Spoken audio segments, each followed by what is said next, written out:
Bangladesh Sri Lanka series ছাপিয়ে গল সেজেছে Angelo Mathews বন্দনায়। কিংবদন্তিকে বিদায় জানাতে প্রস্তুত এসএলসি। দুপুরে শেষ অনুশীলন সেশন টাইগারদের।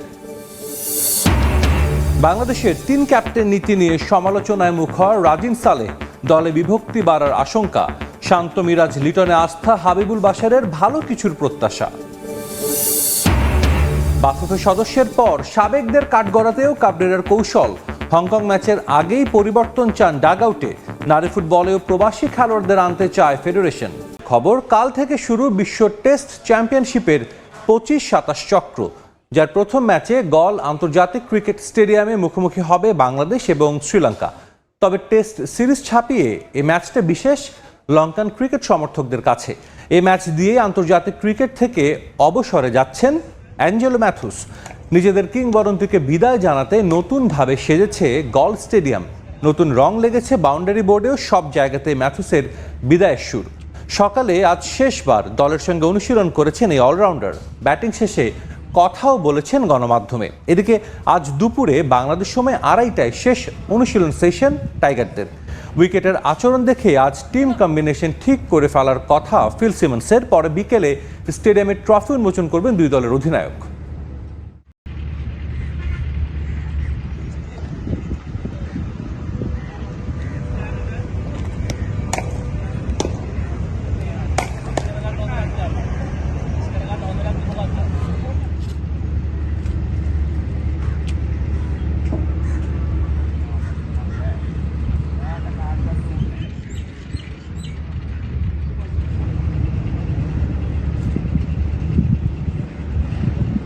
ঘাসে ঐতিহাসিক গল আন্তর্জাতিক স্টেডিয়াম।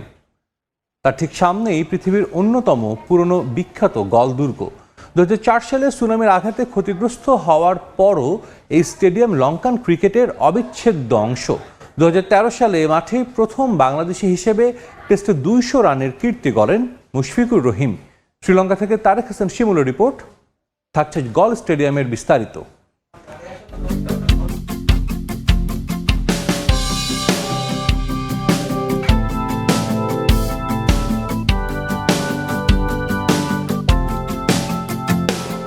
শ্রীলঙ্কার ক্রিকেট ইতিহাসের পুরনো সাক্ষী গল আন্তর্জাতিক স্টেডিয়াম।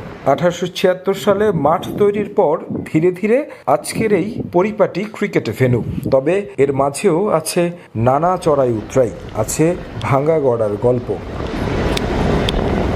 ভারত মহাসাগরের পাশে ঠাঁই দাঁড়িয়ে গল দুর্গ, তার কোল ঘেঁষে গল আন্তর্জাতিক ক্রিকেট স্টেডিয়াম। নীল জলরাশির মহাসাগরের পাশে এখানে চলে সাদা পোশাকের আভিজাত্যের লড়াই। দুর্গের উপরের অংশ যেমন বিনা টিকিটের গ্যালারি, তেমনি চলন্ত যানবাহন কিংবা রাস্তায় থমকে যাওয়া পথিকও সহজে বনে যান এই স্টেডিয়ামের দর্শক।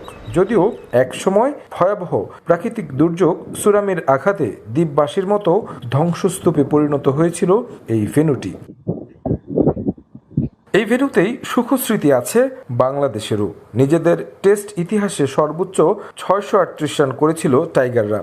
সেবার লঙ্কানদের বিপক্ষে প্রথম বাংলাদেশি হিসেবে ডাবল সেঞ্চুরির মাইল ফলক স্পর্শ করেছিলেন মুশফিকুর রহিম।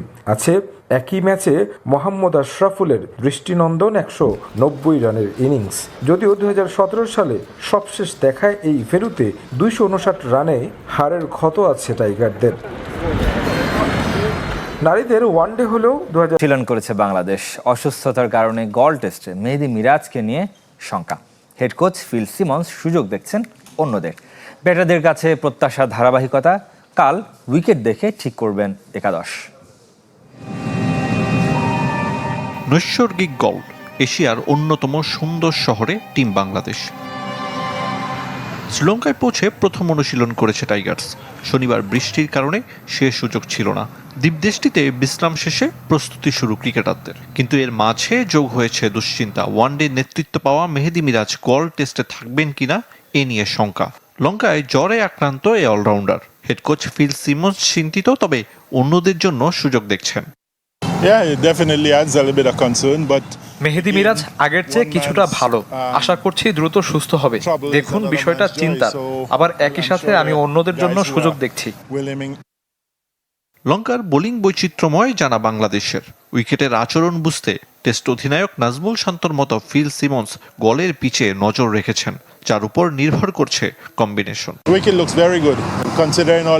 বৃষ্টি হয়েছে, তারপরও আমি বলবো ভালো উইকেট।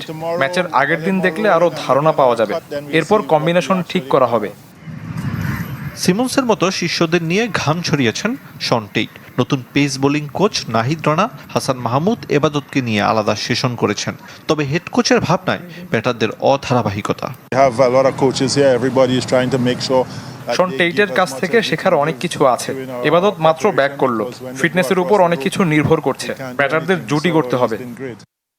শেষ 13 ইনিংসে 50 নেই মুশফিকের। মিস্টার ডিপেন্ডেবলকে চাপ মুক্ত রাখতে চান হেড কোচ। যে মাঠে নিজের প্রথম ডাবল সেঞ্চুরি করেছেন, সেখানে সিমন্সের চাওয়া মুশি যেন শুধু ম্যাচ উপভোগ করেন। ছেলে আর্মি অফিসার হবে। তাসকিন আহমেদ এখনো সেই স্বপ্নটাই বুকে লালন করছে, কিন্তু ক্রিকেটার তাসকিনকে নিয়ে এখন তার বাবার অনেক বেশি গর্ব হয়। তাসকিন চান একদিন বাংলাদেশ দলের হয়ে বিশ্বকাপ ফাইনাল খেলার। তবে বড় স্বপ্ন বাবাকে 500 আন্তর্জাতিক উইকেট উপহার দেওয়ার। বিশ্ব বাবা দিবসে তাসকিন আর তার বাবা আব্দুর রশিদের সঙ্গে আড্ডা দিয়েছেন নাহিয়ান বিন জসিম।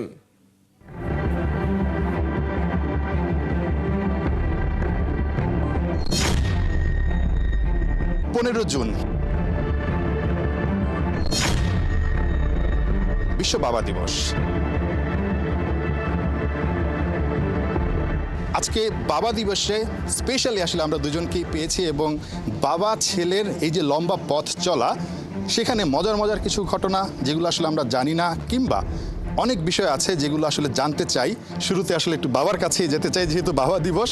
একদম রিসেন্ট একটা ঘটনা থেকে শুরু করতে চাই। তাসকিন আহমেদ ইনজুরি থেকে ফিরছে, মিরপুরে প্র্যাকটিস করছে। আপনি একদম মনে হচ্ছিল যেন আপনি কোচের ভূমিকায়, কিংবা খুব একেবারে তীক্ষ্ণ দৃষ্টি রাখছেন।